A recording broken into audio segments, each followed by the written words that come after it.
കേരളത്തെ വീണ്ടും ലോകത്തിന് മുന്നിൽ അപമാനിക്കാൻ ലക്ഷ്യമിട്ട് കേരള സ്റ്റോറി 2-ന്റെ ടീസർ പുറത്തിറങ്ങിയിരിക്കുകയാണ്. ഗോസ് ബിയോണ്ട് എന്ന് പേരിട്ടിരിക്കുന്ന ഈ ചിത്രം ആദ്യ ഭാഗം നടത്തിയ വർഗീയ പരാമർശങ്ങളുടെയും ധ്രുവീകരണത്തിന്റെയും ബാക്കി പത്രമാണെന്ന് ടീസറിൽ തന്നെ വ്യക്തമായി കാണാം. സമാധാനമായി ജീവിക്കുന്ന ഒരു ജനതയെ, പ്രത്യേകിച്ച് ന്യൂനപക്ഷ വിഭാഗത്തെ ടാർഗറ്റ് ചെയ്തുകൊണ്ടുള്ള ഇത്തരം സിനിമാറ്റിക് സംഭവങ്ങൾ എന്തിനു വേണ്ടിയാണ്? നമുക്കതൊന്ന് പരിശോധിച്ചു നോക്കാം. നമ്മൾ മറന്നിട്ടില്ല ആദ്യ ഭാഗം.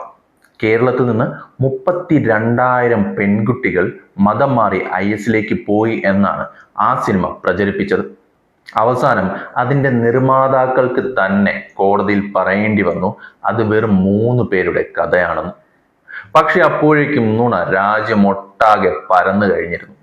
വസ്തുതകളുമായിട്ട് യാതൊരു ബന്ധവുമില്ലാത്ത കാര്യങ്ങൾ പ്രചരിപ്പിച്ച് കേരളത്തെ ഒരു ഭീകരവാദ കേന്ദ്രമാക്കി ലോകത്തിന് മുന്നിൽ അവതരിപ്പിക്കുക എന്ന സംഘപരിവാർ അജണ്ടയുമായി എത്തിയ ചിത്രമായിരുന്നു കേരള സ്റ്റോറി. അതിലൂടെ ലാഭം കൊയ്തവരാണ് ഇപ്പോൾ രണ്ടാം ഭാഗവുമായിട്ട് എത്തിയിരിക്കുന്നത്. പുതിയ ടീസറിലേക്ക് വന്നാൽ 3 സംസ്ഥാനങ്ങളിൽ നിന്നുള്ള പെൺകുട്ടികളുടെ കഥയാണ്. ഇതിൽ കേരളത്തിൽ നിന്നുള്ള പെൺകുട്ടി ഒരു IAS ഉദ്യോഗാർത്ഥി കൂടിയാണ്. ഞങ്ങളുടെ പെൺകുട്ടികൾ പ്രണയത്തിലല്ല കെണികളിലാണ് വീഴുന്നത് എന്ന സ്ഥിരം ലവ് ജിഹാദ് തിയറി തന്നെയാണ് ഇവിടെയും ഇവർ പ്രയോഗിച്ചിരിക്കുന്നത്.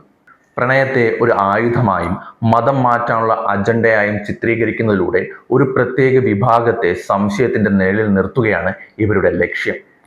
മുസ്ലിം വിഭാഗങ്ങളെ ക്രിമിനലുകളായും ഹിന്ദു ക്രിസ്ത്യൻ പെൺകുട്ടികൾ വഞ്ചിക്കപ്പെടുന്നവരായും കാണിക്കുന്നതിലൂടെ സമൂഹത്തിൽ ഒരു ഭിന്നിപ്പുണ്ടാക്കാനാണ് ഇവർ ശ്രമിക്കുന്നത്. എന്താണ് ഇതിലെ വസ്തുത?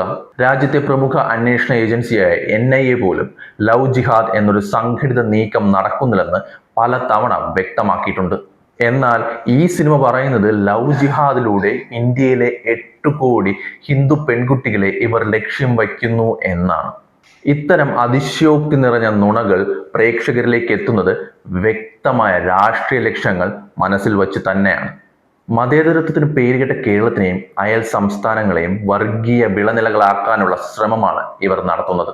സിനിമ എന്ന കലാരൂപത്തെ വെറുപ്പ് പടർത്താനുള്ള ഒരു ആയുധമാക്കി ഇവർ തരം താഴ്ത്തിയിരിക്കുകയാണ്.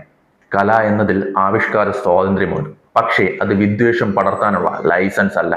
വസ്തുതകൾ വളച്ചൊടിച്ച് ഒരു വിഭാഗത്തെ വേട്ടയാടുന്ന ഇത്തരം സിനിമകളെ നമ്മൾ തിരിച്ചറിയണം. കേരളം എന്നത് മതസൗഹാർദ്ദത്തിന്റെ മണ്ണാണ്. ഇവിടെ നുണകൾ കൊണ്ട് കോട്ടകൾ പണിയുന്നവരെ ചരിത്രം തിരിച്ചറിയുക തന്നെ ചെയ്യും. 2026 ഫെബ്രുവരിയിൽ ഈ സിനിമ ഇറങ്ങുമ്പോൾ ഇതിലെ നുണകളെ വിവേകമുള്ള ജനങ്ങൾ തള്ളിക്കളയുമെന്ന് തന്നെ നമുക്ക് വിശ്വസിക്കാം.